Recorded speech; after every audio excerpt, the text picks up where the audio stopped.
Kabanata 251.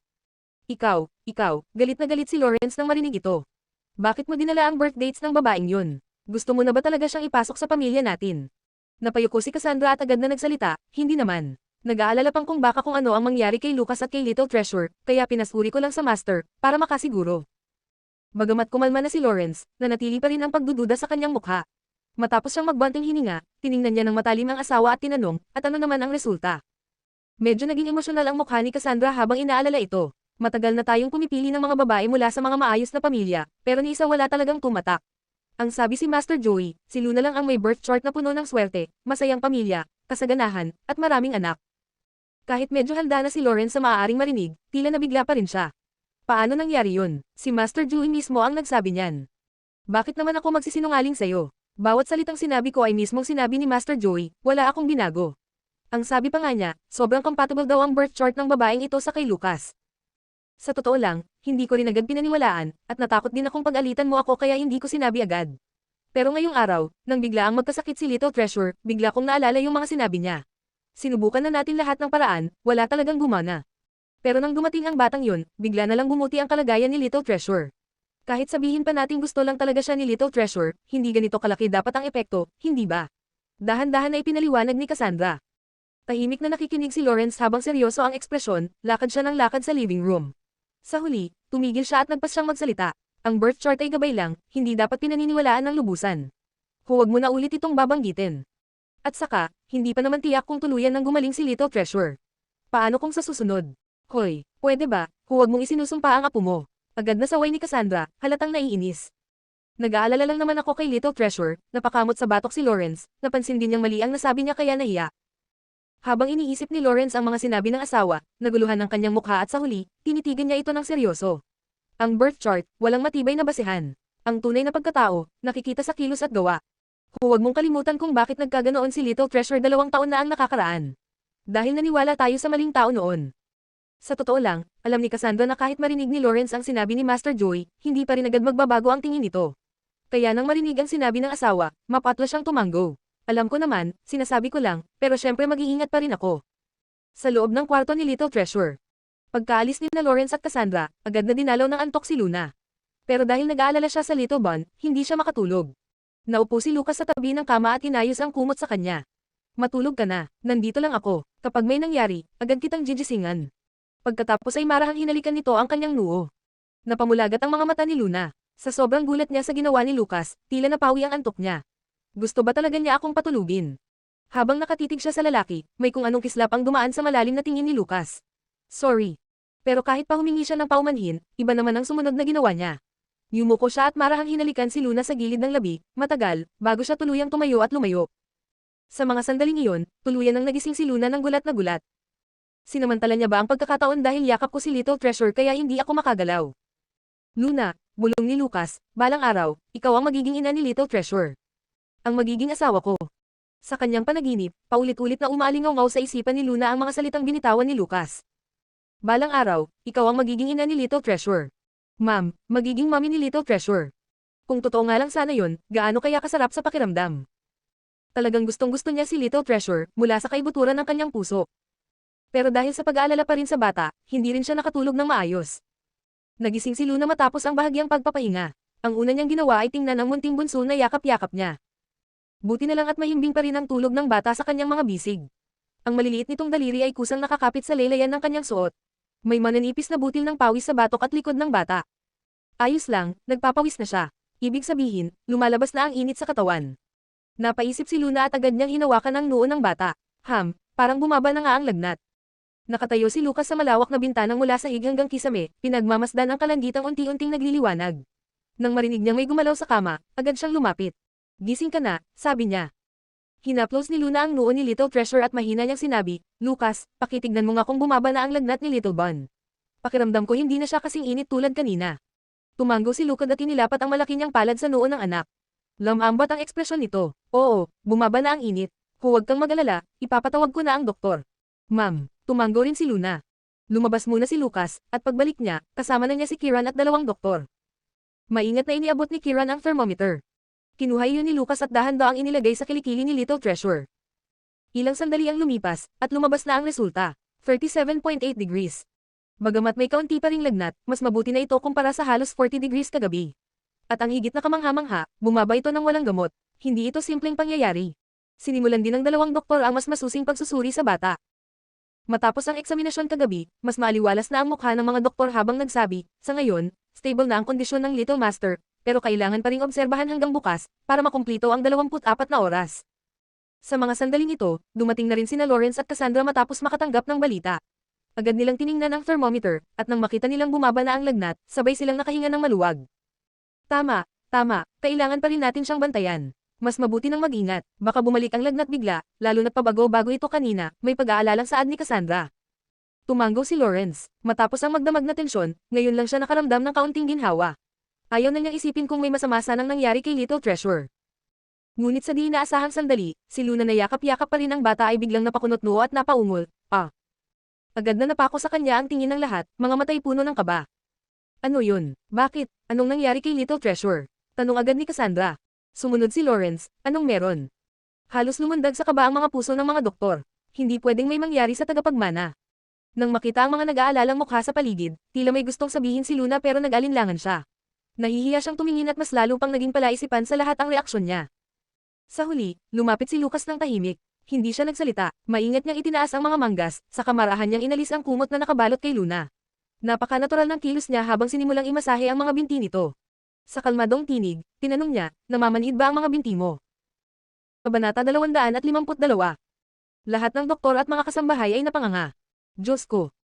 Itong lalaking kasalukuyang nakatupi ang mga manggas at minamasahe ang binti ng isang babae, ito ba talaga ang kilalang malamig at nakakatakot na big master ng Ford Corporation, si Lucas Ford? Simula kagabi, ilang beses nang nawasak at muling nabuo ang imahe nila kay Lucas sa isipan nila. Maging sina Lawrence at Cassandra ay hindi makapaniwala, ito ba talaga ang anak naming lalaki? Noon, alam lang nila na nahuhumaling ang anak nila sa babaeng ito, pero ni minsan ay hindi nila nasaksihan ng harapan ang anumang konkretong patunay ng damdamin nito. Ngayon, nang makita nila mismo, halos hindi sila makapaniwala. Sobra pa ito sa lahat ng narinig nila at sa kahit anong inakala nila. Ito ang sarili naming anak, pero halos hindi na namin siya makilala. Pero ang mas lalong nagulat kaysa sa lahat ay si Luna mismo. Sa sandaling iyon, ang puso niya ay parang tinamaan ng rumaragasang kalabaw, bumubulusok, walang preno. Great Demon King, pwede ba, hayaan mo naman ako. Ang dami-daming tao dito. Pero tila bingi si Lucas sa sigaw ng damdamin niya at sa tingin ng lahat sa paligid. Tahimik lang siyang nagpatuloy sa pagmamasahe ng kanyang binti na nanigas sa sobrang tagal ng pagkakaupo at sa takot na magising si Little Treasure. Habang minamasahe siya ng lalaki, unti-unting nag-give up si Luna. Wala na siyang nagawa kundi manigas sa harap ng mga matang nakatitig sa kanila. Sa totoo lang, magaling din pala ang Great Demon King, ang sarap ng hagod, nakaka-relax talaga. Mas okay na ba? Tanong ni Lucas habang tumitingala, banayad ang tinig. Agad na tumanggo si Luna. Oo, mas okay na. Pero sa loob-loob niya, tinatitigan ako ng tatay mo na para bang ako yung babae sa kasaysayan na nagtulak sa pagbagsak ng isang imperyo. Muli siyang tinakpan ni Lucas ng kumot at marahan nitong inayos ang magulo niyang buhok. Patuloy pa rin ito sa hayagang pagpapakita ng pagmamahal, wala man lang pakialam sa paligid. Sa sandaling iyon, ang lahat ng kasambahay sa lumang mansyon ay dumating na sa iisang conclusion. Hinding-hindi sila dapat makabangga sa babaeng ito. Dahil kailangan pa rin ang tulong niya, kahit sobrang inis si Lawrence, napilitan siyang kimkimin ito alang-alang kay Little Treasure. Matalim siyang napailing at lumakad paalis. Pero pagkalabas niya, hindi na siya nakatiis at agad na nagreklamo kay Cassandra. Ang kapal ng mukha niya. Tignan mo yung inasal niya. Isang lalaking ganon kalaki, minamasahe ang binti ng babae at gamit pa yung malambing na boses. Sa harapan ng maraming tao, may pakialam pa ba siya sa dignidad niya? Nakalimutan na ba niya kung sino siya? Bilang isang ina, kahit hindi rin gaanong natuwa si Cassandra, mula sa paningin ng isang babae, hindi niya masyadong nakita ang masama sa ginawa ni Lucas. Kapag talagang mahal mo ang isang tao, natural lang na gusto mong alagaan siya ng todo. Habang iniisip ito ni Cassandra, hindi sinasadyang tumingin siya kay Lawrence. Ang kasal nila ay bunga lang ng tamang timing. Bagay sila sa paningin ng iba at sinabing perpektong magkapareha, pero alam niyang si Lawrence ay pinakasalan lang siya dahil siya ang pinakamainam na kandidato. Hindi dahil mahal siya nito ng totoo. Kinabukasan, 2 beses sinuri ng doktor si Little Treasure, isa sa tanghali, isa sa gabi. At pagsapit ng gabi, tuluyan nang bumaba ang lagnat ng bata at naging mas stable ang kondisyon nito. Pagkatapos ng isang buong araw at gabing puro kabalisahan, sa wakas, nakahinga rin ng maluwag ang lahat. At dahil ayos na si Little Treasure, si Lawrence na buong araw lang nagpigil at nagpakatino, hindi na nakatiis. Pumasok siya sa kwarto ni Little Treasure at diretsyong lumapit kay Luna. Miss Windsor, maraming salamat sa pag-aalaga mo kay Little Treasure nitong mga oras na ito. Ipapatawag ko na ang driver para ihatid ka pauwi. Pagkatapos ay lumingon si Lawrence sa butler, David, maghanda ka ng isang malaking regalo para sa kanya. Ang mga salitang ito ay hindi lamang para sabihing bisita lang si Luna, ito rin ay malinaw na pahiwatig na wala silang utang na loob sa isa't isa, at dapat tapusin na ang lahat ng koneksyon. Tumawid sa tulay at pagkatapos ay sirain ito. Gumamit ng tagapagligtas, at pagkatapos ay itapon. Hindi ba't sobra na ito? Hindi naman talaga inaalala ni Luna kung ano ang tingin sa kanya ni Lawrence. Ang tanging nagpapabigat sa loob niya ay ang ideya na kailangan na naman niyang mahiwalay kay Little Treasure, at parang may sakit na sa kaibuturan ng mga buto niya. Hindi niya napigil ang yakapin palalo ang munting Bun. Ayaw ko talaga. Ayaw kong mahiwalay kay Little Treasure. Sa sandaling iyon, may matinding kurot siyang naramdaman sa puso. Pumasok sa isipan niya ang isang baliw na ideya, itakbo si Little Treasure at tumakas na lang. Agad na nagbago ang ihip ng hangin sa paligid ni Luna. Parang may malamig na aura na bumalat sa buong kwarto. Tinignan niya isa-isa ang mga tao sa paligid, tinatansa ang kakayahan ng bawat isa. Alam niya, kung gugustuhin niya talagang tumakas. Wala ni isa sa mga naroon ang makakapidyo sa kanya, maliban kay Lucas. Marahil dahil naramdaman ni Little Treasure ang pagbabago sa emosyon ni Luna, o ang malamig na enerhiya sa paligid, bahagyang napakunot ang noo ng bata sa pagkakaidlip. Agad na tauhan si Luna, pinigilan ng bugzo ng damdamin, at marahang tinapik ang likod ni Little Treasure para pakalmayan ito. Cassandra, buhatin mo na si Little Treasure. Utos ni Lawrence nang makitang hindi tumatanggap ng pahiwatig ang babae at nanatiling nakaupo. Tumanggo si Cassandra at papalapit na sana para kunin si Little Treasure mula sa bisig ni Luna ngunit naunahan siya ni Lucas. Lumapit ito sa gilid ng kama at mahinahong nagsabi, Luna, akin na. Ako na ang bahala. Napalingon si Luna sa biglaang kilos ng lalaki. Kahit si Lucas pa ang humihingi, ayaw pa rin niyang ibigay si Little Treasure. Hindi ko siya ibibigay. Si Little Treasure ay akin. Nang makita ni Lucas ang tila isang babaeng handang ipaglaban ang mundo para sa batang ito, may dumaan na malambing na liwanag sa kanyang mga mata. Ang kanyang tingin ay tila alon ng dagat na marahang yumayakap sa baybayin. Sa banayad na tinig na kayang pakalmayan ng pusong naguguluhan, sabi niya, Luna, mabait ka naman diba? Magtiwala ka sa akin, Ham. Diretsyong tumingin si Luna sa kanya. Unti-unting namao ang luha sa kanyang mga mata. Hindi ko kayang magtiwala, wala akong mapagkakatiwalaan. Bakit? Bakit pati ikaw gusto mo siyang kunin sa akin? Hindi tama yun. Si Little Treasure ay hindi naman talaga akin, anak niyo siya. Hindi akin, hindi sa akin. Luna, anong ginagawa mo? Ano ba ang nangyayari sa'yo? Ginamit ni Luna ang buong natitirang lakas ng loob para maibalik ang katinoan niya. Sa wakas, maingat niyang iniabot si Little Treasure kay Lucas pero hindi niya maialis ang tingin dito, at sa kanyang mga mata ay kitang-kita ang matinding panghihinayang at hirap sa pagbitaw. Hindi napigil ang mapangiti si Lucas sa kabila ng sitwasyon. Tinitingnan mo ako na parang ako ang traidor na nangagaw sa iyong mundo. Tumanggo si Lawrence ng may kasiyahan. David, ihanda na ang sasakyan. Miss Windsor, kung maaari po, sumama na kayo sa akin, magalang na sabi ni David, sabay turo palabas. Inakay ni Lucas si Little Treasure sa isang braso, at gamit ang isa pa niyang kamay, iniakay si Luna, na parang isa siyang kayamanang kailangang protektahan. Pagkatapos ay malamig na tumingin sa mga magulang niya at kalmadong sinabi, Dad, Mom, maraming salamat sa pag-aalaga ninyo kay Little Treasure nitong mga panahong ito. Sa ngayon, hindi na ganoon kabisi ang opisina, at babalik na rin si Lucian. Hindi ko na kayo gagamulin pa. Sa sandaling marinig ito, biglang nagbago ang ekspresyon ni Lawrence at Cassandra. Agad na napahawak si Cassandra sa braso ng anak at nag-alalang sinabi, Lucas, anong ginagawa mo? Kakagaling pa lang ni Little Treasure, hindi pa siya ganap na okay. Saan mo siya dadalhin? Kabanata 253. Mabilis na ibinagsak ni Lawrence ang kanyang tungkod sa sahig at galit na sumigaw, walang hiya ka. Anong gusto mong sabihin? Naaalisin mo si Little Treasure. Subukan mo lang. Tahimik lang si Lucas ngunit buo ang loob habang sinabi, Dad, si Little Treasure ay apo mo, pero anak ko siya. Agad na sumagot si Lawrence. Ang boses ay puno ng pananakot, ako ang ama mo.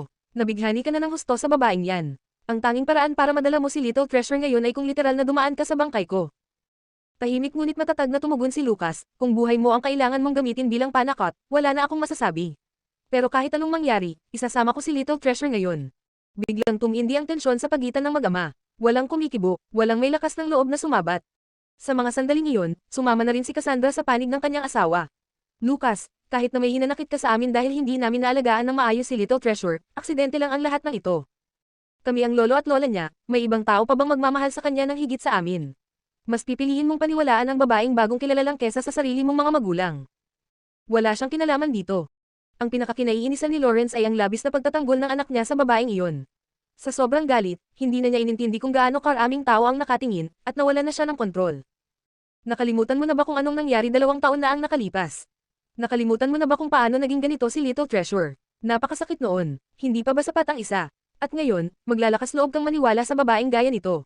Isa kang. Nang makita ni Cassandra na sobrang nanginginig na si Lawrence sa galit, dali-dali niya itong inalalayan. Lucas, intindihin mo rin kami ng ama mo, natatakot lang kami.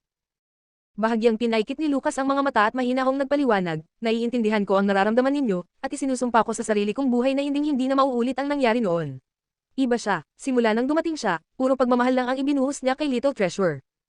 Alam niyo rin naman ang mga pagbabago sa bata mula nang makilala niya si Luna.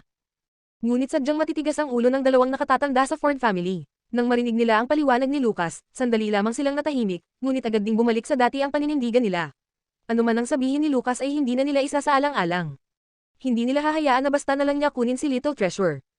Dahan-daang dumilim ang ekspresyon ni Lucas. Alam niyang ayaw niya itong gawin, ngunit minsan, mas mabuting masaktan ng panandalian kaysa magdusa ng pangmatagalan. Kahit alam niyang masasaktan ang mga magulang niya, binitawan pa rin niya ito. Ang pinaka-nakakatakot ay hindi ang masaktan si Little Treasure ng ibang tao kundi masaktan siya ng mga pinakamalalapit sa kanya, sa ngalan ng pagmamahal. Ikaw, agad na nanigas ang mukha ni Lawrence, at nagsimulang manginig sa tindi ng galit nang marinig ang mga salitang iyon. Ang sinabi ng anak niya ay tila isang malaking batong dumagan sa kanyang dibdib. Kahit buong akala niya ay ginagawa niya ang lahat para sa ikabubuti ng apo, sa ilalim ng masyadong mahigpit na pag-aalaga at limitasyon, ang naging bunga ay pinsala, at kagabi, muntik na talaga. Pagkatapos ng mga salitang iyon, lumambot ang hangin. Nanahimik ang buong living room. Isang nakakabinging katahimikan ang bumalat sa lahat. Ngayon, ang nasa pinaka-nakakailang na sitwasyon ay si Luna. Alam niyang hanggat nandito siya, maraming bagay ang hindi mailalabas ng pamilya. At kahit hindi niya gustong iwan si Little Treasure, kailangan niyang magparaya. Kailangan munang mag-usap ang pamilya ng sila-sila lang. Dahil sa malalakas na boses at tensyong naramdaman, ang little bun na nakahilig sa balikat ni Lucas ay bahagyang napakunot noo. Kumurap-kurap ang kanyang mahahabang pilikmata bago dahan-daang iminulat ang kanyang mga mata. Nakatayo si Luna sa likuran ni Lucas, at sa mismong pagmulat ng mata ng bata, ang unang nakita niya ay siya. Dahil kagigising lang, may napaka-cute na antok pa sa mukha ni Little Treasure. Kumurap siya ng ilang beses, at pagkakita kay Luna, hindi na niya inalis ang tingin dito. Akala niya ay namamalik mata lang siya, kaya marahan niyang kinusat ang mga mata gamit ang malambot niyang mga kamao. Pagkatapos, walang pag-aalinlangang iniunat ng bata ang maiikli niyang mga braso paarap kay Luna. At sa susunod na sandali, ang katahimikan ay binasag ng malambot at paus na tinig. Hug. Sa tensyonadong atmosfera ng living room, ang biglaang tinig ng isang antok na bata. Maliit, inosente, at napaka-cute ay tila isang malinaw at kristal na kampanilyang tumunog sa gitna ng nakakabinging katahimikan. Nanatiling blanko ang ekspresyon sa madilim na mukha ni Lawrence. Maging si Cassandra ay nanlalaki ang mga mata sa gulat. Kahit si Lucas, na buong oras ay nanatiling kalmado, ay tila napatigil. Nakayakap pa rin sa kanya ang anak niya, ngunit nanatili siyang nakatayo sa lugar, parang na-freeze. Patuloy pa rin sa pag-echo sa kanyang tenga ang boses ng bata. At kung hindi dahil sa banayad na hininga ni Little Treasure at sa mga matang naghihintay ng yakap, baka akala niya'y guni-guni lang ang lahat. Matagal na mula nang huli niyang marinig ang tinig na iyon, at ngayon, eksaktong kapareho pa rin ang alaala niya. Akala niya, hinding-hindi na niya muli iyong maririnig. Dahil sa matinding pagkabigla ng lahat ng naroroon, walang kahit isang nagsalita. Lahat ng tingin ay nakatutok kay Little Treasure. Puno ng damdamin ang mga mata, ngunit walang salitang lumalabas. Ang mas gulat pa sa mga magulang at lolo't lola ng bata ay si Luna. Nakatayo siya sa harap ni Little Treasure, kaya hindi lamang niya narinig ang tinig, nakita rin niya mismo kung paano ito nangyari. Wala namang kamalay-malay ang little bun sa naging epekto ng ginawa niya. Nakatuon lang siya sa pag-abot ng mga kamay kay Luna, tahimik na humihiling ng yakap. Nang makitang hindi pa rin gumagalaw si Luna, unti-unti siyang napasimangot, at mistulang iiyak na. Doon lang natauhan si Luna. Agad siyang lumapit at buong ingat na kinuha si Little Treasure mula sa mga bisig ni Lucas at niyakap ito ng mahigpit. Ang kilos ni Luna ay tila naging switch na nagpabalik sa katinoan ng lahat. Lucas, si Little Treasure ba, nagsalita ba siya kanina? Nanginginig ang boses ni Cassandra sa emosyon. Narinig ko rin yun. Ang sabi niya ayog, tama ba? Sunod-sunod na tanong ni Lawrence, tila hindi makapaniwala. Ang mga doktor at mga kasambahay sa paligid ay biglang nagsimulang magbulungan sa sobrang tuwa at pagkabigla. Narinig niyo ba yun? Nagsalita si Little Master. Grabe, totoo nga, sinabi niya, og. Akala ko na mamalik mata lang ako. 2 taon na simula nang huling magsalita si Little Master. Himala ito, anong nangyari talaga? Hindi ko rin alam, bigla na lang siyang nagsalita nakakagulat. Samantala, ang little bun ay kampanting yamakap kay Tita Luna. Wala na siyang pakialam sa ingay sa paligid. Kamundat siya ng isang mahina at cute na, atsu, pagkatapos ay ibinagsak ang ulo sa mabangong balikat ni Tita Luna at muling mahimbing na natulog. Sa isang salitang walang pag-iingat, iniwan niya ang buong kwarto sa matinding pagkabigla. Miss Windsor, narinig mo rin yun, hindi ba? Totoo bang si Little Treasure yun? Pwede mo ba siyang kausapin ulit? Baka sakaling, may masabi pa siya ulit. Maingat na tanong ni Cassandra, puno ng pag-asa sa boses. Nakalimutan na ni Lawrence ang lahat ng matitigas niyang salita kanina at agad na sumang-ayon. Oo. Pwede ba? Nang makita ni Luna ang sinserong mga tingin ni na Cassandra at Lawrence, mahinahong tinapik niya sa likod ang natutulog na Bun at bahagyang natawa sa pagkalito, pero, tulog na ulit si Little Treasure. Natahimik ang dalawang matanda. Tulog ulit, ang sakit sa timing, pero alam nilang wala silang karapatang gisingin ang pinakamamahal nilang apo. Agad na lumipat ang lahat ng tingin kay Lucas. Tahimik siyang tumingin sa anak niyang mahimbing na natutulog, puno ng komplikadong damdamin sa mata. Dahan-dahan niyang hinaplos ang ulo ng bata gamit ang palad na may init ng ama, at buong lamang na sinabi. Oo, nagsalita nga si Little Treasure, pero huwag natin siyang pilitin. Hayaan natin siyang magising, at hintayin na kusa niyang buksan muli ang kanyang mundo. Kabanata 254. Huwag daw madaliin. 2 taon na silang naghintay, 2 taon ng pananahimik, ng pag-aalala, ng halos pagkawala ng pag-asa. Ang akala nila, hindi na nila muling maririnig ang boses ni Little Treasure. Ngunit sa wakas, dumating ang araw na ito, ang araw na nagsalita siya. Paano ba sila hindi magmamadali? Subalit sa sandaling ito, wala silang magawa kundi maghintay. Dahil napatigil si David sa gitna ng utos dahil sa tinig ng bata, buong lakas loob siyang nagtanong, Old Master Ford, ipagpapatuloy ko pa ba ang paghahanda ng kotse? Agad siyang sinaman ng tingin ni Lawrence. Anong kotse? Sabihan mo ang mga nasa kusina, maghanda ng hapunan. Pagkatapos ay bahagyang nagayos ng lalamunan at hindi mapakialang lumingon kay Luna. Miss Windsor, bakit hindi ka nalang maghapunan dito? Hindi man siya masaya sa pananatili ng babaeng ito, wala siyang magawa. Ang unang salitang binitiwan ng kanyang pinakamamahal na apo ay hindi para sa kanya, hindi para sa ama nito, o sa mga doktor, kundi para sa babaeng ito. Oo nga, dito ka na lang muna. Hindi, mas maganda siguro kung manatili ka muna ng ilang araw. Mukhang ayaw pa ring lumayo ni Little Treasure sa'yo, hindi ba? Sabay salo ni Cassandra, puno ng pag-asa ang tono. Nabigla si Luna sa biglaang pagbabago ng ugali ng dalawang matandang Ford. Napatingin siya sa direksyon ni Lucas. Bahagyang napakunot ang noo ni Lucas, hindi na siya magpapakabait at magpapalampos muli. Sa pagkakataong ito, kailangan niyang isama si Little Treasure pauwi. Ngunit bilang ama, agad na nabasa ni Lawrence ang iniisip ng anak. Mabilis siyang nagsalita, kung balak mong isama si Little Treasure, hintayin mo muna siyang medyo makabawi. Mas panatag kami kung nakikita naming bumubuti ang lagay niya bago mo siya dalhin. Kung ngayon mo siya dadalhin, parang sinasadya mo lang kaming bigyan ng sakit ng ulo. Sa tono ng boses nito, si Lawrence, na dati matigas at walang pakialam, ay nagpapakumbaba. May bahagyang pag-aalinlangan sa mata ni Lucas, saka siya tumingin kay Luna at mahina niyang sinabi, bumalik muna tayo sa kwarto. Hintayin nating magising si Little Treasure, saka natin pag-usapan. Bagamat gusto niyang agad isama ang anak, alam niyang kung pipilitin niya ngayon, baka tuluyan na siyang itakwil ni Lawrence bilang anak.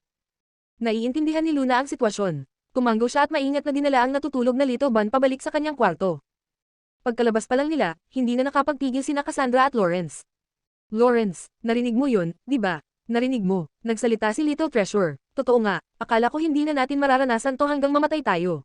Humahagulgol na sabi ni Cassandra, nanginginig sa emosyon. Anong pinagsasabi mong wala na tayong pag-asa? Nagsalita na nga si Little Treasure. Sabi ko na nga ba, pinagpapala ang pamilya Ford ng mga ninuno natin. Bubuti ang bata, sigurado yan. Tahimik lamang si Lucas habang pinapanood ang emosyonal na mga magulang. Hindi niya magawang sirain ang kasiyahan nila kahit pa alam niyang isa lamang salita ang nasambit ng bata, at iyon man ay halos wala sa kanyang malay. Pero kahit ganoon, isa iyong napakalaking pag-usad. Sa loob ng kwarto, hinalikan ni Luna ang malambot na pisngi ng kanyang bun. Sa sobrang tuwa, para siyang lilipad. Ha, ang Little Bun ko, nagsalita. Nagsalita siya, at humiling pa ng yakap. Pinayagan niya akong yakapin siya. Sa labas, lahat ay naghihintay, kinakabahan. Buti na lang at sapat na ang pahinga ng Little Bun pagkatapos ng buong araw at gabing pagkakatulog. Kanina, pagkatapos magising sandali, nakatulog siyang muli ngunit ngayon, dahan-dahan na siyang nagigising. Pagdilat pa lang ng mata ng bata, agad siyang sinalubong ng kagalakan at kaba sa mata ni Luna. Ayaw niya itong mabigla kaya mahinahon siyang bamulong, darling, gising ka na ba?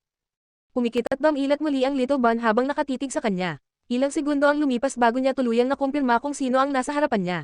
At nang makita niyang si Tita Luna ngayon, ang kanyang matang parang ubas ay biglang kumislap, tila may mga bituin sa loob ng mga ito. Mahigpit na yamakap si Little Treasure kay Luna at bahagyang gumalaw sa kanyang bisig.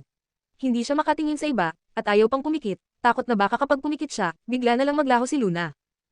Habang pinagmamasdan siya, parang pinipiga ang puso ni Luna. Hinalikan niya ang magkabilang pisngi ng bata at mahina niyang sinabi. Totoo, ako ito, si Tita Luna, darling. Hindi ka nananaginip, dinala ni Daddy si Tita Luna dito dahil nagkasakit ka. Namula ang pisngi ng Little Bun dahil sa mga halik, at para bang nawala ang lahat ng takot at insecurities sa puso niya. Mahiyain niyang hiniso ang mga labi niya, at saka ibinalik kay Luna ang isang halik. Napahawak si Luna sa sariling pisngi, tila ba nasa langit siya. Sa loob-loob niya, ganito pala ang pakiramdam ng manalo ng Oscar. Habang tinitingnan niya ang mga matang parang kumikislap at nagsasalita, gusto pa sana niyang makipaglaro ng kaunti sa Little Bun. Pero alam niyang marami pang tao sa labas ang sabik na sabik at naghihintay, kaya't mahinahon siyang nagtanong. Darling, gutom ka na, di ba? Halika, isasama kita sa labas para kumain, okay? Mabilis na tumango ang little bun nang masunurin. Sandali lang ha, bibihisan ka muna ni tita. Binuhat siya ni Luna at lumapit sa aparador para pumili ng damit. Alin ang gusto mong isuot? Tumingin si Little Treasure sa loob ng aparador, at itinutok ang maliliit niyang daliri sa set ng carton sweater na binili ni Luna para sa kanya noon. Ayan din ang iniisip ko. Nakangiting sagot ni Luna. Pagkabihis ng Little Bun, binuhat siyang muli ni Luna at lumabas na sila ng kwarto. Paglabas pa lang nila, agad na napalingon ang lahat. Ang batang kanina lang ay nakahigat walang buhay, ngayon nakasuot na ng makukulay na damit at masigla ang mga mata, tila ibang bata. Pare-pareho ang iniisip ng mga kasambahay. Totoo nga, ang batang may ina, parang inalaga ang hiyas. Nang makita ni Cassandra ang kanyang paboritong apo, nang gising, maaliwalas, at ang gwapo't cute pa rin, napaluha siya sa tuwa. Little Treasure, gising ka na. Halika na, kumain ka muna. Ang tagal mo nang hindi kumakain, siguradong gutom ka na. Sumabay si Lawrence. Ano't nakatayo ka pa dyan? Umupo ka na at kumain.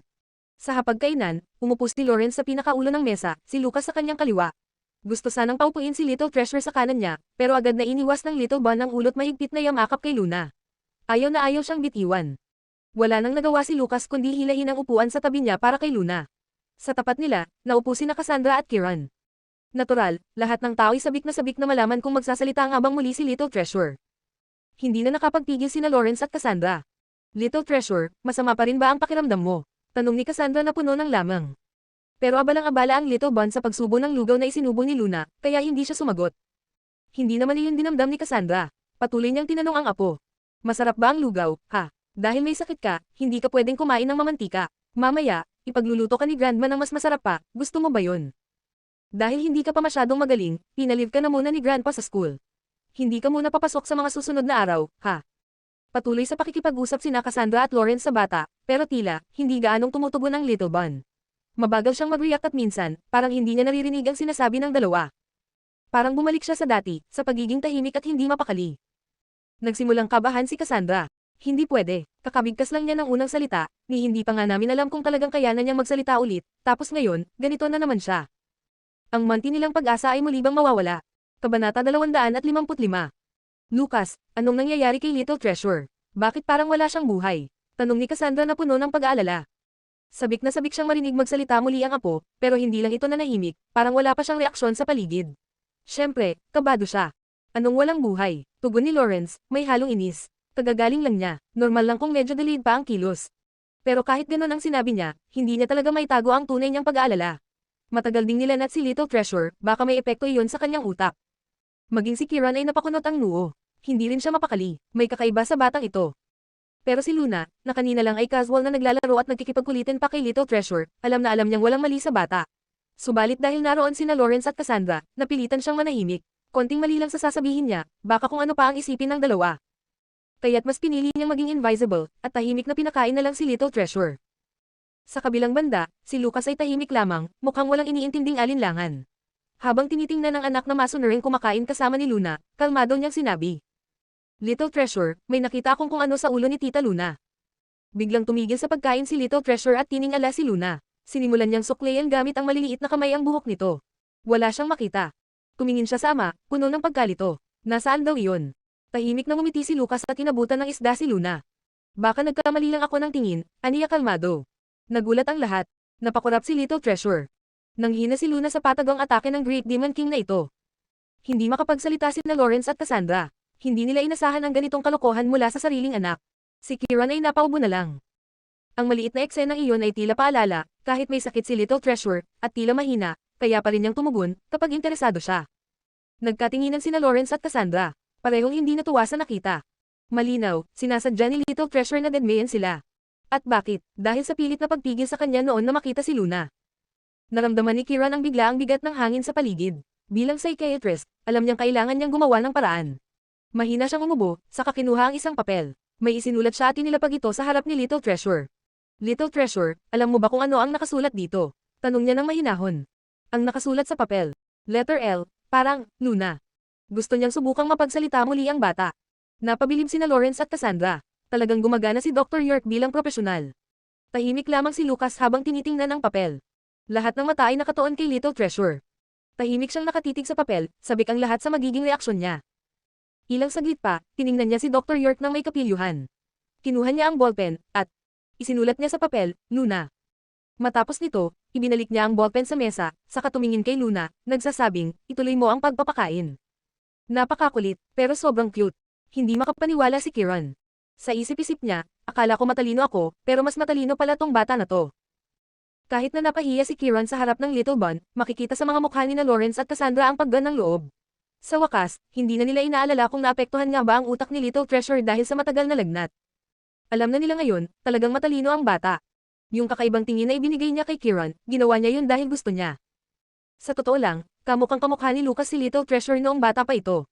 Parehong tahimik, pero sobrang talino. Napuno ng pagmamahal at pagmamalaki ang mga mata ng matatanda habang tinitingnan ng apo.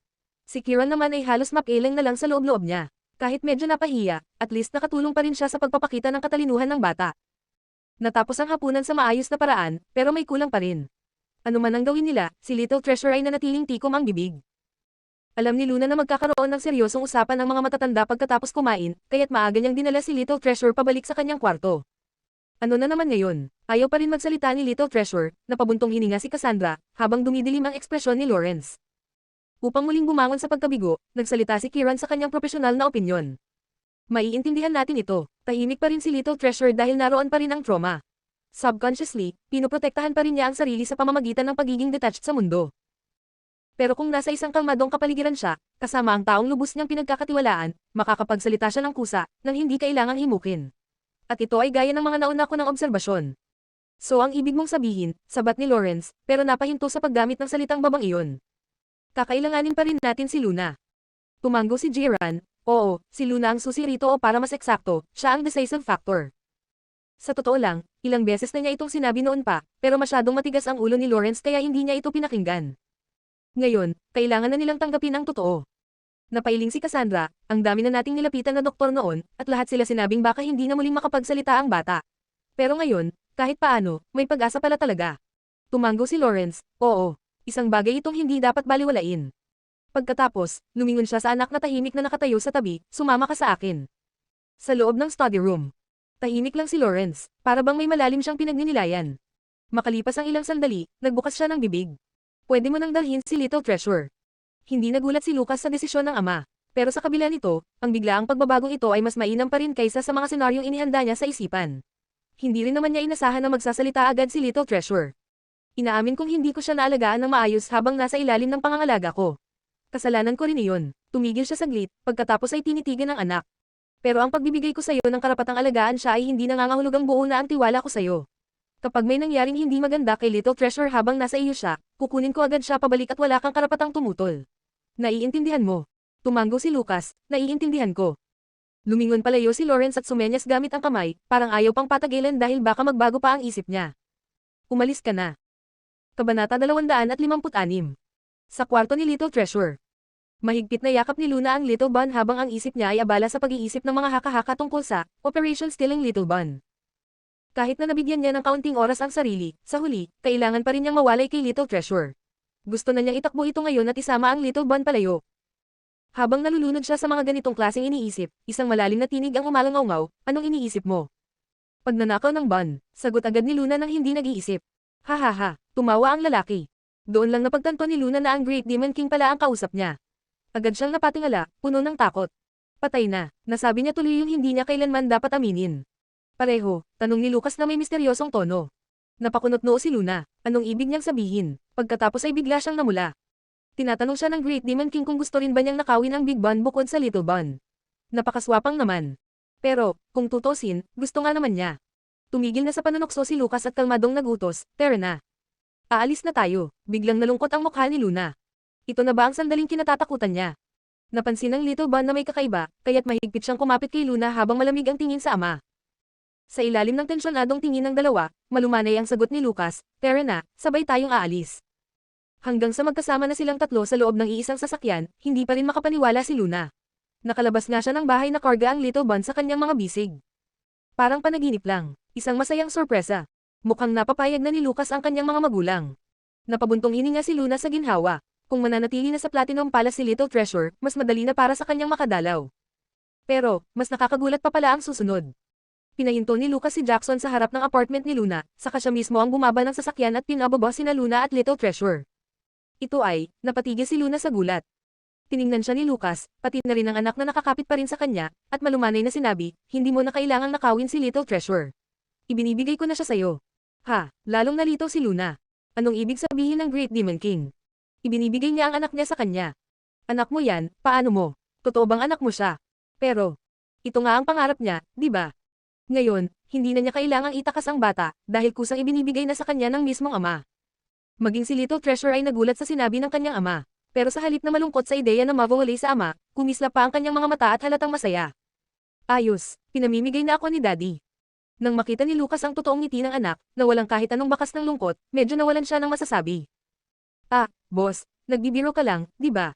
Tanong ni Luna na hindi makapaniwala. Binuhat ni Lucas ang anak at diretsong pumasok sa apartment. Sa kilos pa lang niya, malinaw ang sagot, seryoso siya. Nang makarating sila sa unit ni Luna, pinaalalahanan pa siya ng lalaki, buksan mo na ang pinto. Ah, oo, agad kinuha ni Luna ang susi at binuksan ang pinto. Pagpasok nila, ibinaba ni Lucas ang anak sa kasinabi, wala ka namang masyadong trabaho ngayon, kaya dito muna si Little Treasure sa iyo. Kung may emergency, tawagan mo lang ako. Ipapadala ko si Butler doon para tumulong mag-alaga. Ang mga sinabi ni Lucas ay tuluyang nagpakalma sa lahat ng pag-aalala ni Luna. Ang Great Demon King talaga. Sobrang sweet, sobrang gentle. Kung pwede lang, gusto na niyang ay-alay ang sarili sa kanya. Si Little Treasure naman, akala niya ibinibigay na talaga siya ng ama kay Tita Luna. Pero nang marinig niyang, pansamantala lang siya dito mananatili, medyo nadismaya siya. Parang naloko siya. Akala ko ba ibinibigay mo na ako? Sinungaling na ama. Itinaas ni Lucas ang kilay at binigyan ng tingin ng anak, isang senadoryas na siya na ang baalang magdesisyon kung gusto niyang manatili sa tabi ni Tita Luna habang buhay. Kinagat ng Little Bon ang ibabang labi niya. May matatag na ekspresyon sa mukha, at sa isipan niya ay sinabi, kaya ko to. Hindi ko naaasahan si Daddy. Akin ang kapalaran ko. Nang makita ni Lucas ang nag-aalab na determinasyon sa anak, tumanggo siya ng walang bahid ng konsensya, kahit ginagamit niya ang sariling anak para sa layunin niya. Ayos, na-i-deliver na ang trump card sa magiging asawa. Si Luna naman, walang kamalay-malay na nahulog na siya sa patibong ng Great Demon King. Ang tanging nasa isip lang niya ay ang sobrang saya na makakasama na niya si Little Treasure. Gabi na, aalis na ako. Magpahinga ka ng maaga, ani Lucas habang pasulyap na tumingin sa relo, bagamat halatang ayaw pa niyang umalis. Nagiba ang ekspresyon ni Luna.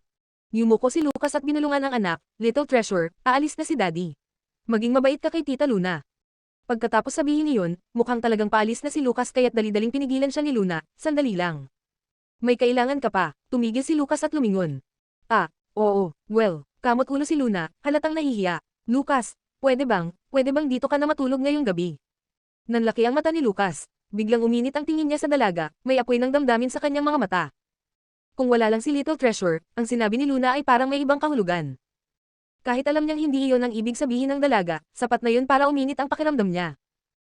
Napagtanto naman agad ni Luna kung gaano ka out of context ang sinabi niya, kaya't mabilis siyang nagpaliwanag, kasi, kagagaling pa lang ni Little Bon, at kahit sinabi ng doktor na okay na siya, baka bigla siyang mag-relapse, nag-aalala ako kung may mangyari. Pagdating sa kalusugan ng Little Bon, hindi siya makapagsawalang bahala, at ito rin ang unang beses niyang mag-alaga ng bata ng mag-isa, kaya't medyo kinakabahan siya. Naintindihan ni Lucas ang mga pag-aalala ng dalaga, at sa sandaling makita niya ang pagtitiwala nito sa kanya, ang alab sa kanyang mga mata ay napalitan ng banayad na init. Sige, sagot niya, puno ng lamang. Labis ang ginhawa ni Luna. Nawala na ang bigat sa dibdib niya. Aayusin ko ang kama mo. Wala pang natutulog sa guest room, lahat ay bago pa, kaya ready na agad. Kailangan mo na lang ng damit na pamalit. Magpapadala ako ng mga damit. Okay, sige.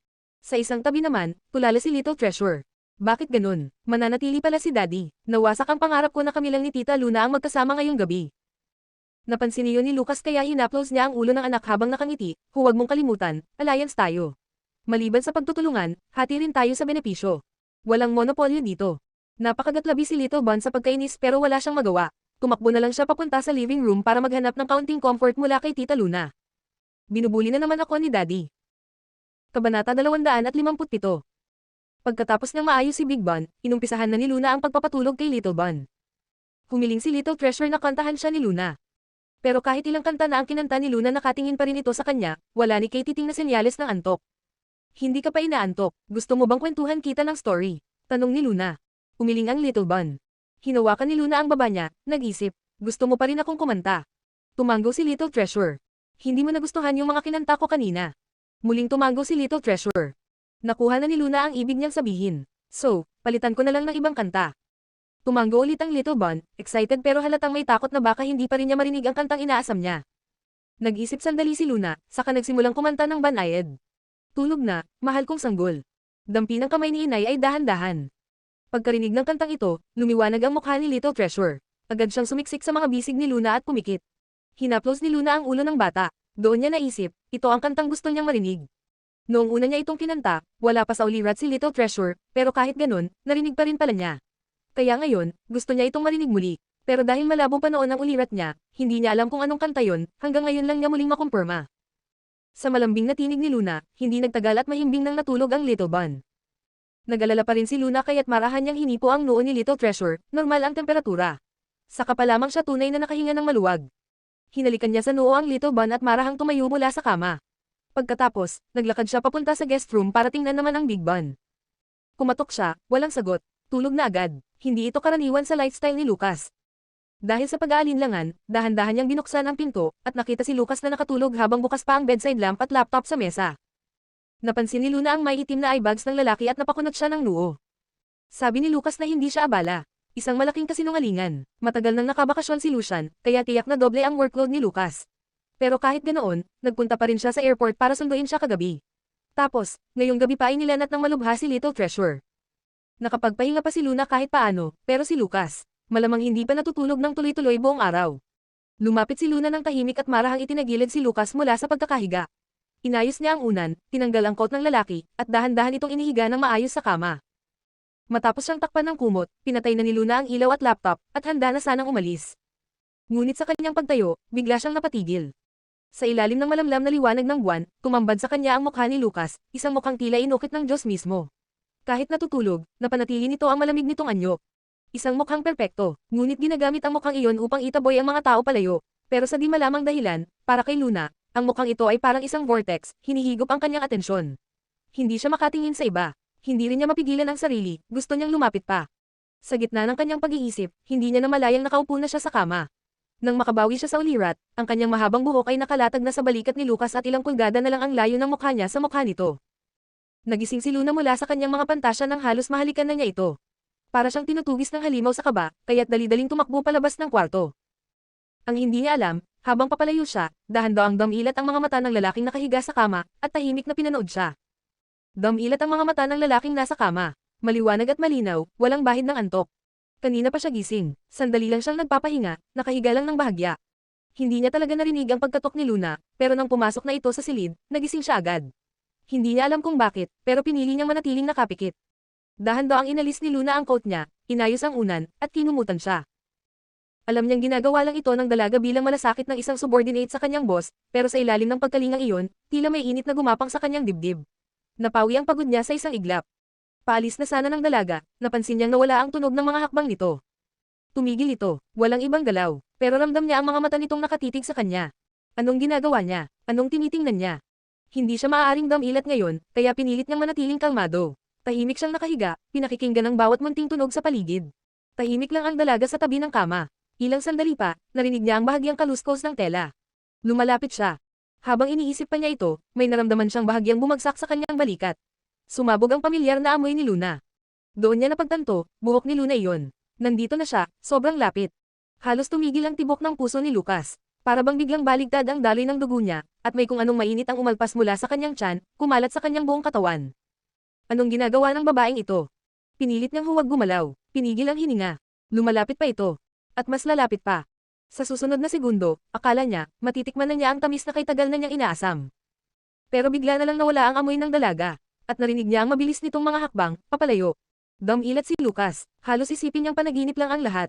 Pero hindi ito panaginip, nangyari talaga. Ang kakaibang kilos ni Luna kanina, hindi niya maipaliwanag. Hindi siya sigurado kung ano talaga ang nangyari habang nakapikit siya, pero sa pakiramdam niya, parang tinangka siyang halikan ng dalaga, pero umatras ito sa huling sandali. O baka naman nag-iisip lang siya ng sobra. Baka may nakita lang ito sa buhok niya. Baka tinanggal lang yun. Napahawak si Lucas sa noo niya habang napapailing. Nang tumingin siya sa ibabang bahagi ng katawan niya, hindi na niya napigilan ang mapait na tawa. Parang mababaliw na yata ako. Imposible. Bakit naman niya gugustuhin halikan ako? Ako lang ang may kakayahang mag-isip ng mga ganitong bagay. At dahil lang sa isang ilusyon, isang halik na hindi naman nangyari, ganito na ang reaksyon ng katawan niya, parang binatilyong sabik na sabik. Tumayo siya at nagtungo sa banyo. Pinakawalan niya ang sarili sa ilalim ng malamig na tubig, pero kahit iyon ay hindi sapat para patahimikin ang naglalagablab na apoy sa kaloob-looban niya. Luna, bulong niya, habang ang kamay ay bumaba, pinapawi ang matinding pananabik. Inisip niya kung ano kaya ang kasunod kung natuloy ang halik na iyon. At sa isiping iyon, binitawan na niya ang lahat ng damdaming pinipigilan niya, ang init, ang pagnanasa, ang pananabik, lahat ng ito, para sa iisang babae. Kabanata 258. Pagkalabas ng silid, agad na tumakbo si Luna sa balcony. Kailangan niyang makahinga, kailangan niyang kumalma. Paglabas niya sa malamig na hangin, bahagyang lumino ang kanyang isipan. Grabe talaga, nakakabaliw. Sinubukan niyang pagsamantalahan ang Great Demon King habang tulog ito. Anong klaseng kabaliwan yun? Buti na lang at natauhan siya sa huling sandali at napigilan ang sarili sa isang napakadelikadong aksyon. Ang sarap-sarap at ang gwapo-gwapong repolyo ay nasa tabi niya lang, at hindi niya pwedeng tikman. Nakakabaliw, puro torture. Habang nagsisisi siya sa sarili sa balcony, biglang tumunog ang cellphone niya sa bulsa. Isang bagong text message mula kay Annie. Medyo malinaw na ulit ang utak ni Luna kaya agad niyang binuksan ang message. Boss Luna, andyan ka pa ba? Oo, bakit? Grabe, sobrang sama ng mood ni Big Boss lately. Napakunot noo si Luna habang nagtatype, anong nangyari? Gaano kasama para gamitin mo ang sobrang ng 3 beses? Feeling ko nag-away kayo ni Big Boss, tama ba? Napangiwi si Luna. Akala niya may makukuha siyang mas konkretong impormasyon, pero medyo disappointing ang sagot. Sumagot siya, masyado kang nag-iisip. Hindi ko nga siya nakakausap kamakailan, paano kami mag-aaway? Pero pagkatapos niyang masend ang reply, biglang may naramdaman siyang kakaiba. Teka lang, hindi ba nag-away nga sila? Naalala niyang dahil sa nangyari sa Philadelphia, sobra siyang nagalit. Nagpadala pa siya ng message noon, tinawag siyang, bastard. Pwedeng, dahil ba doon kaya masama ang loob niya? Habang mas iniisip ni Luna, mas lumalakas ang kutob niya. Boss Luna, huwag mo na akong lokohin, alam ko na. Galit ka dahil sa nangyari sa Philadelphia, di ba? Pero hindi yun plano ni Big Boss, nagalit din siya nung nalaman niya. Hindi siya ang may pagkano noon ibang tao. Grabe siyang magalit at pinarusahan na niya ang may kagagawan. Nanlaki ang mga mata ni Luna sa nabasa. Napalunok siya. Kaya pala pakiramdam niya noon ay parang may mali talaga. Hindi yun ang estilo niya. Pero dahil sobra ang galit niya noon, hindi na niya inisip ng mabuti. Isa pa, ang ugali ng lalaking iyon ay kasing unpredictable ng isang babaeng may mood swings. Sino ba ang makakaalam kung nagbago na siya ng estilo? Posible ang kahit ano. Hindi siya taong madaling intindihin gamit ang common sense. Pero may isa pang bagay ang pinakatumatak kay Luna pagkatapos ng insidenteng yun. Pakiramdam niya, ang buong gulo ay hindi lang basta tungkol sa kanya. Parang may mas malalim pang koneksyon ang lalaki na yun kay Lucas. Sa tuwing babanggitin si Lucas, nagiging ibang tao siya. Para bang may itinatagong matinding galit. At dahil dito, nagdesisyon si Luna na ipagsapalaran ang pagbabalik niya sa Street Bernard City para humingi ng tulong mula kay third senior sister. Okay, gets, may iba pa ba? Isa pa, Boss Luna, di ba pinag-spy mo ako? Lagi akong nakabantay. Recently, may mga taong nambubuwisit kay Big Boss kaya lumabas siya papuntang dagat. Wala namang malala, pero may nakuha akong impormasyon na medyo nakakabahala. Ano yun? Kakatanggap ko lang binigyan ni Big Boss si Brother Mark ng bagong mission. Anong klaseng mission? S-class. Nanlamig ang mukha ni Luna nang mabasa ang salitang class. Kung ibang klaseng mission lang ito, hinding-hindi siya mag-aalala. Pero S-class. At si Mark Sampson pa ang mismong pinakilos. Anak ng. Anong klaseng mission to? S-class pa talaga, at si Mark pa ang gumalaw mismo. May kinalaman kaya ito, kay Lucas. Kasabay nito, sa pinakamalaking kasino sa Las Vegas. Makakapal na tambak ng mga account book ang nakalatag sa mesa sa loob ng isang marangyang VIP room. Sa isang leather na sofa, nakaupo ang isang lalaki na nakagintong salamin, ang ayos ay parang walang nangyayari. Kalmado at elegante. Pero sa paanan niya, may loang dugo na unti-unting lumalawak. Isang kalbong lalaki ang nanginginig habang pinipigilan ang pagdurugo ng kanyang putol na kanang braso. Ang buong kwarto ay balot ng tensyon. Lahat ng naroon ay pawisan at halatang kinakabahan. Bigla, ang laptop sa mesa ay kusang bumukas. Kasabay ng isang malakas na blaring alarm, lumitaw sa screen ang isang pulang letrang S. Nang makita iyon, halos lahat ng tao sa silid ay namutla sa takot. Isang S-class mission. May nangyaring seryosong krisis. Maging si Mark Sampson na siyang pinuno ng operasyon doon ay agad na tumayo at itinaas ang kamay bilang senyales. Lumabas kayong lahat.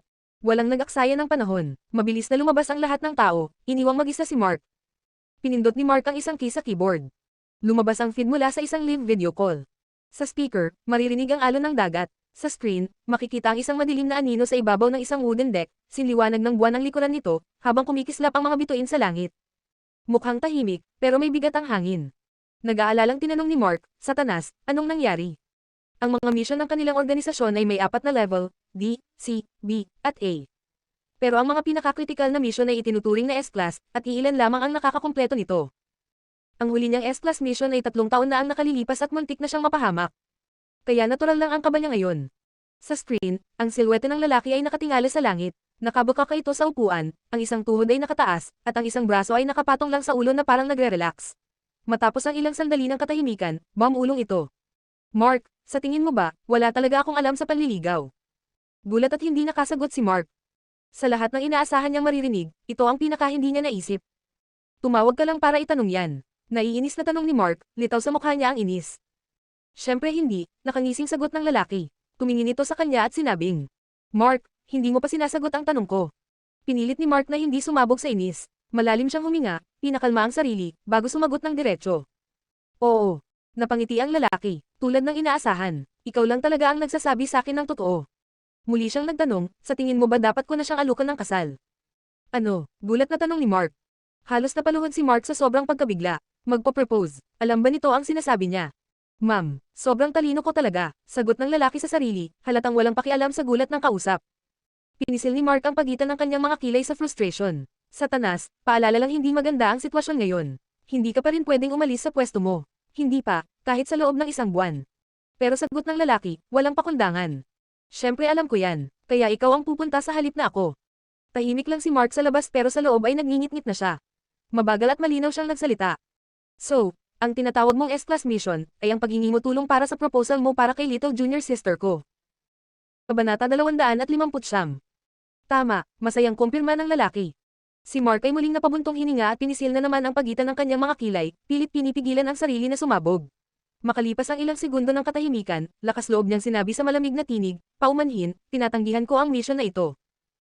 Ngunit sa kanyang ikinagulat, hindi nagalit ang lalaki sa screen sa halip ay ngumiti pa ito at nagpakabait-baitan, oh, ganun ba? Ayos lang. Mukhang kailangan ko na lang pumunta ng personal. Yan ang huwag na huwag mong gagawin. Halos mapasigaw si Mark, pinilit niyang lunukan ng inis at ini-imagine na sinasaksak ang kausap ng ilang daang beses sa isip niya bago tuluyang sumuko. Fine, ako na lang ang pupunta. Sa deck, tumayo ang lalaki at hinawi ang buhok mula sa noo gamit ang mga daliri. Ang bahagyang ngiti sa kanyang labi ay tila may nakatagong kasamaan habang mahinang sinabi. Alam mo naman, Mark, failure will not be tolerated. Tangina talaga, napamura si Mark sa isip. Mas gugustuhin pa niyang tumanggap ng tunay na S-Class assassination mission kesa sa kalokohang ito. Hahaha, halakhak ng lalaki habang litaw ang kasiyahan sa mukha niya dahil napaikan niya si Mark. Sa sarkastikong tinig, sinabing, kapag naging matagumpay ka, dalhin mo siya pabalik. Kung hindi, iparating mo na lang ang mensahe ko. Hindi nakahimik si Mark. Saan ba nanggagaling ang kumpiyansa ng lalaking to? Para bang sigurado siyang may pag-asa pa siya.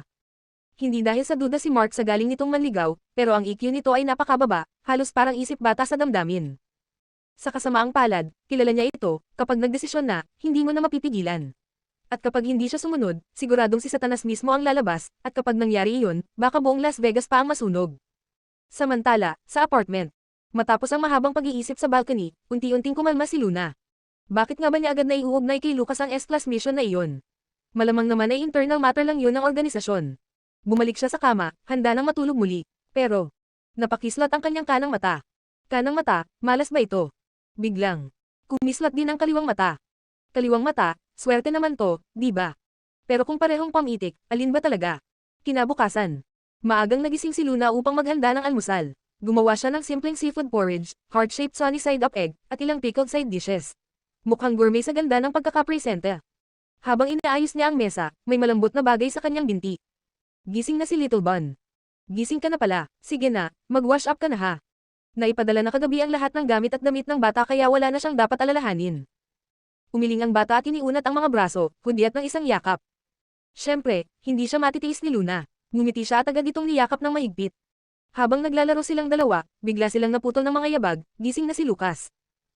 Hindi iyon ang unang beses na nakita niya ang bagong gising na Lucas, pero ngayong umaga, iba ang dating nito. May ligaw na anyo sa kanyang mga mata. Dati, kapag tinitingnan siya nito, malumanay, mapagkalinga, parang maamong hayop. Pero ngayon, parang may balat na nahubad sa pagkatao nito.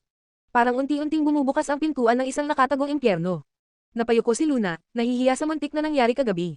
Umiwas siya ng tingin at mahina siyang umubo. Boss, gising ka na pala. Mag-wash up ka na, malapit nang matapos ang breakfast. Huminga ng malalim si Lucas at pinilit ibalik ang sarili sa normal. Ma'am, tugon niya, mahinahon ngunit may halimuyak pa rin ng hindi mapigil ang damdamin sa kanyang tinig. Bago sila kumain, sinukat muna ni Luna ang temperatura ng Little Bun at nakahinga siya ng maluwag nang makita niyang normal ito. Ang pagiging tahimik ng bata ay hindi na niya gaanong iniisip. Ang pinakaimportante para kay Luna ay ang kalusugan ng munting katawan ng bata. Siyempre, gusto rin naman niyang marinig na magsalita na ito balang araw, pero hindi niya kailanman pipilitin ang bata sa isang bagay na ayaw nito. Kapag handa na siya, kusa rin siyang magsasalita. Pagkatapos ng almusal, bigla siyang napabangon. Ay, halos makalimutan ko na, may mga regalo pala ako para sa inyo. Regalo. Kumikinang ang mga mata ng Little Bun sa tuwa.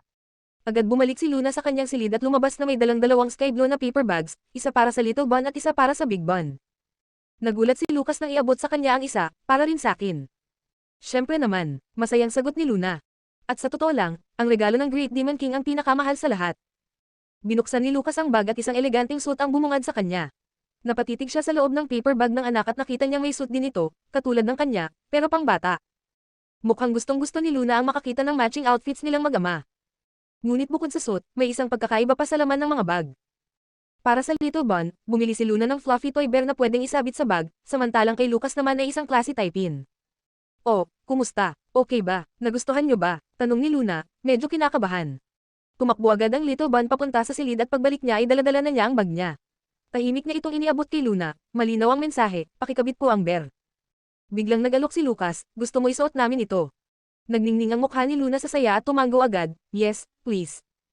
Pagkatapos noon, sabay na kinuha ng mag-ama ang kanilang suit at pumasok sa loob upang magbihis.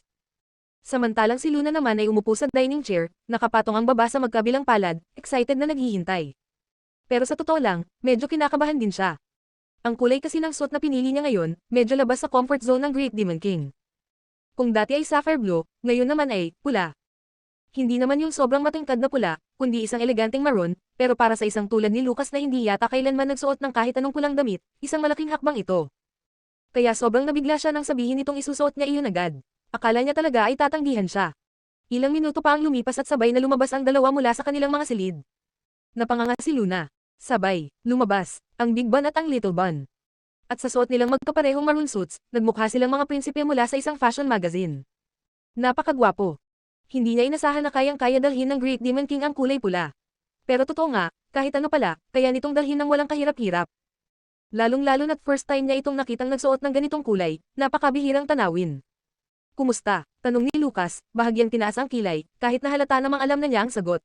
Kitang-kita iyon sa pagkakatitig ni Luna. Hindi pa talaga siya kailanman nagsuot ng ganitong kulay, pero dahil ito ay regalo galing sa kanya, hindi na siya nagdalawang isip. Basta ang asawa, ang pumili, kahit pink pa siguro, susuotin niya. Cool. Halos mapasigaw si Luna sa tuwa, namamangha sa smart look ng mag-ama. Ang suot ni Lucas ay isang three-piece suit na may vest at coat, habang ang kay Little Bun ay may braces na nakasuporta sa pantalon at may cute na bow tie. Para silang lalabas sa red carpet. Kabanata 260. Natauhan si Luna at napansin niyang medyo tanghali na pala. Lucas, baka malit ka na sa trabaho. Maaga pa naman, sagot ng lalaki ng kalmado. Ikaw, hindi ka ba aalis para hanapan ng lugar si Harry? Ito pala yung ilang options na nahanap ko. Tingnan mo, baka makatulong. Iniabot ni Lucas ang isang file folder sa kanya. Ang bilis mo naman, napanganga si Luna, humanga sa efficiency ng Great Demon King. Hindi naman to matagal gawin.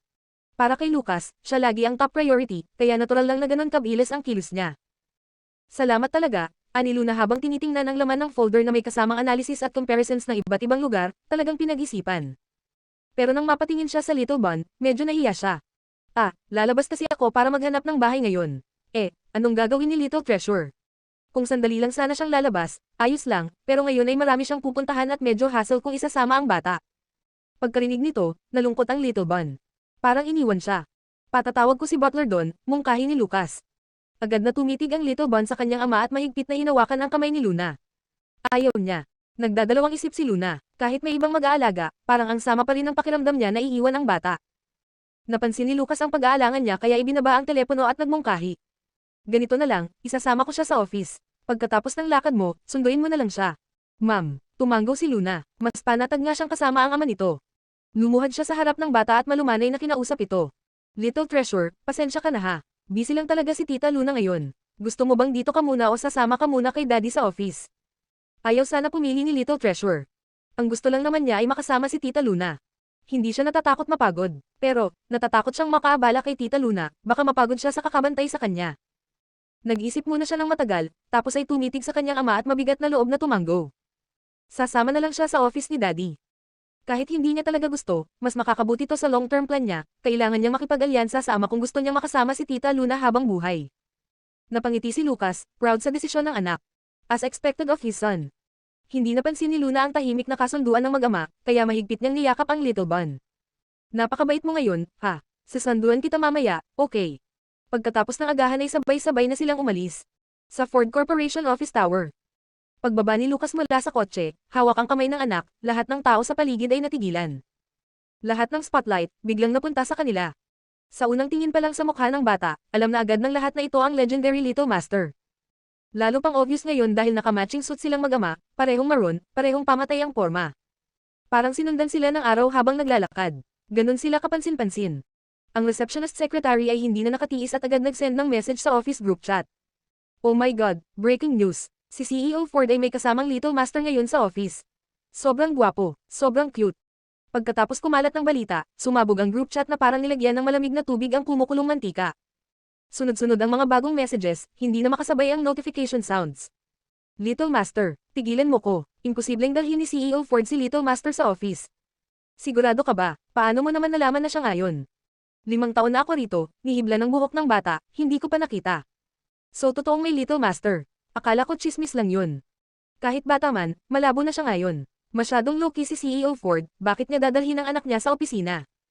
Nainis ang secretary sa mga pagdududa, kaya agad siyang sumagot. Confirmed, siya ang Little Master. Kamukhang kamukha ni CEO Ford, imposible akong magkamali. Nagmatch pa ang suot nila. Never ko pa nakita si CEO Ford magsuot ng makulay na damit. Alam niyo ba kung anong suot niya ngayon? Red. Yes, red. Para lang magmatch sa anak niya. At grabe, sobrang gwapo nilang dalawa. Mas gwapo pa kaysa sa usual na aura ni CEO Ford. Habang mas detalyado ang kwento ng secretary, unti-unting naniniwala ang mga empleyado. Kailangan namin ng pictures, hindi fair na ikaw lang ang nakakita.